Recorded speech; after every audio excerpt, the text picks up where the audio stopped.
Oh, hello again. This is Moundmaker, and today I'm back with another Elden Ring Nightreign guide. Today's topic: 16 reasons you should be playing solo in Elden Ring Nightreign. Elden Ring Nightreign was designed to be played on a team, but I play it mostly solo. And just to be clear, I'm not saying you should only play solo games. Just that if you don't ever do solo runs, you should change that. And these are the reasons why. Number 1. It's easier to know if you are improving. This list is not ordered by rank, but this is my favorite reason to play Nightreign solo. I've been playing solo almost exclusively over the last month, and I know I've improved at least 47% as a player. If you're playing with others, especially randoms, it's often hard to tell if you were the anchor of the team or just an anchor weighing down the team. But if you're playing solo, you're the whole damn boat.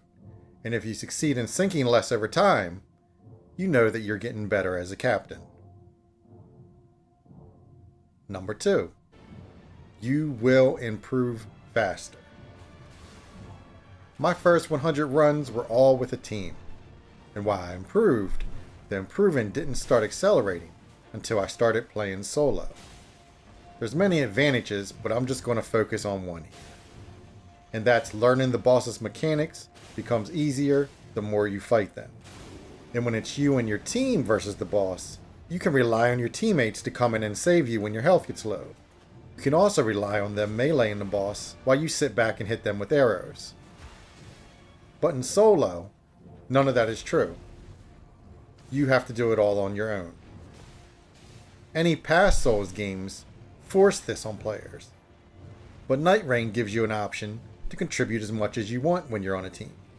Solo takes all that away. So if you call yourself a bad or even average player, you will improve a lot faster playing solo versus with randoms. Number 3. It's easier to get talismans. When I'm going to pick up a talisman, I don't have to worry about some sloppy winged bird swooping in and putting their no saliva having beak where it doesn't belong. Or how about when you're playing Iron Eye and the raider is holding on to your arrow talisman? None of these things happen when you're alone. You can pick up the talisman without worrying about it being stolen, and you can keep whatever talismans you want. Number 4. It's easier to take responsibility, regardless of if it's Nightreign, League of Legends, or Marvel Rivals. Games that are team-oriented give everyone an out when they lose. That out is blaming someone else, and the younger you are, the more likely you are to do it. When playing solo, it's easier to take the blame for yourself. Who am I kidding? You're just going to blame the AI, or Miyazaki, or you're going to blame the all-time worst offender of them all. Bullshit.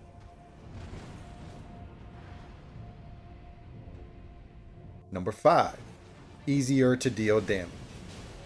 Since you're playing solo, every boss will have about 1/3 less HP than if you're playing with 2 others, and half the HP if on a duo. It feels good to hit a boss and see their health bar disappear in chunks rather than shards. It does something in your head that makes you feel like you always have a chance. Even if you've used all your flasks and revives and the boss is still at half health, you still feel like you have a chance. On a team, your hope would be almost zero in the same circumstance. Number 6. It's easier to break stances. For some characters, this will be more important than the increase in damage dealt. I have a combo I often do with Raider. It involves knocking an enemy down to the ground with his special, then doing a fully charged strong attack as they get up. As long as both attacks hit, they will often cause a stance break. Once I'm with teammates, this move goes from being a great way to stance break my enemy to a great way for me to be out of stamina and soon after out of HP. Stance breaking is very important to end a fight quick, and being able to eat a slab of the enemy's life bar and get in an attack or two before or after the critical hit is a major advantage.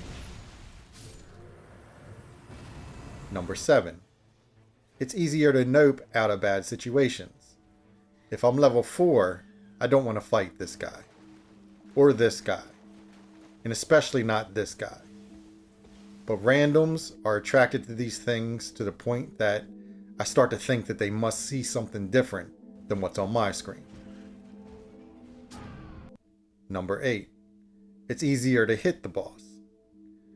Being able to stand toe to toe with most bosses without having to worry about them getting bored with you and moving on to the next hoe is one of the all-time reasons to play solo. It sometimes feels like a different game when I play with others because of how much running I do.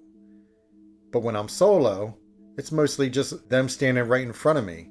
There are some exceptions, but for the most part, it's much easier to hit a boss when you're playing solo. Number 9. Easier to know who will be attacked. There's few worse feelings than having a boss suddenly one-shot you with an AoE attack.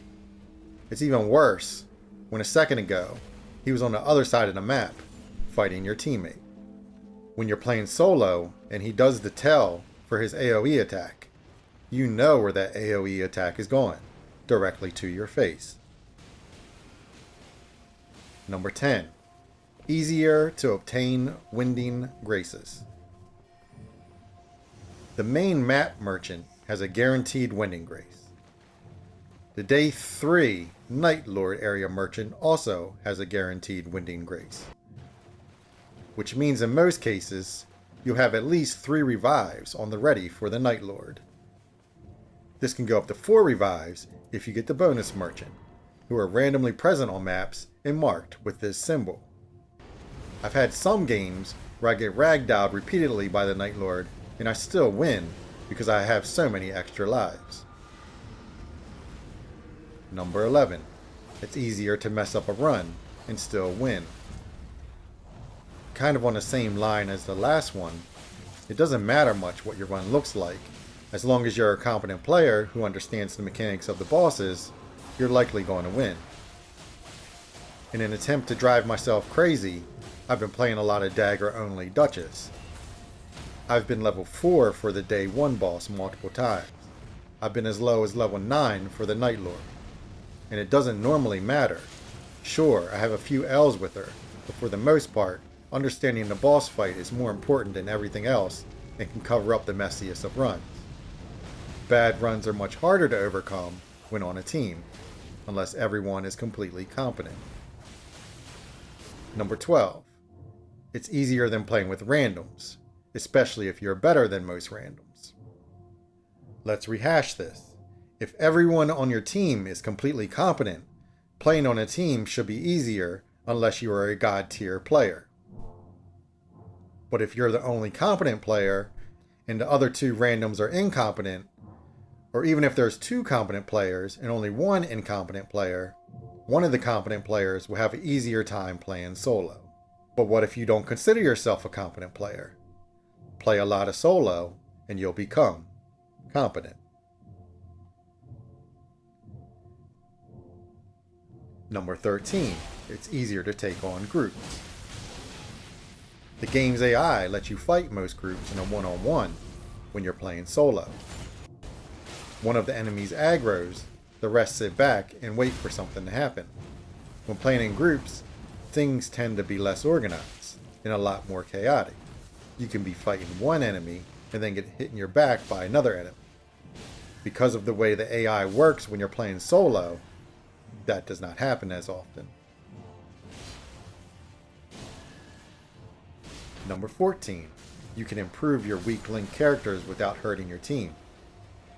I've been playing Souls games for over a decade and have beat Dark Souls 3 at least 100 times. And in that time, I've never played a pure caster, aka I'm bad with Recluse. Regardless, I still try to do a few runs a week with Recluse to improve with her.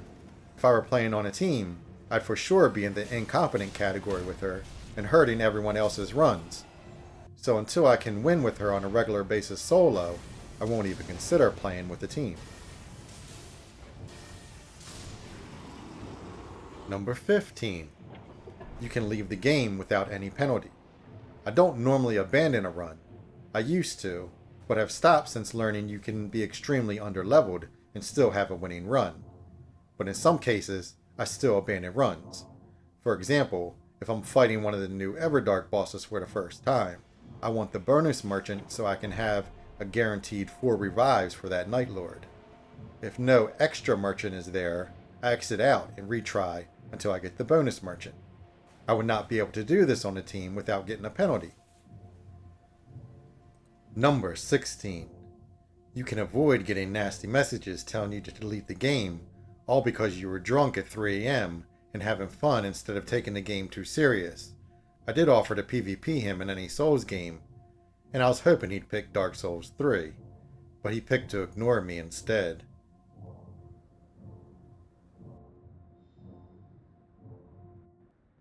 And that's it. 16 good reasons you should give solo a chance if you haven't. Even if you just play solo to warm up, you'll last longer when playing with the group an hour later.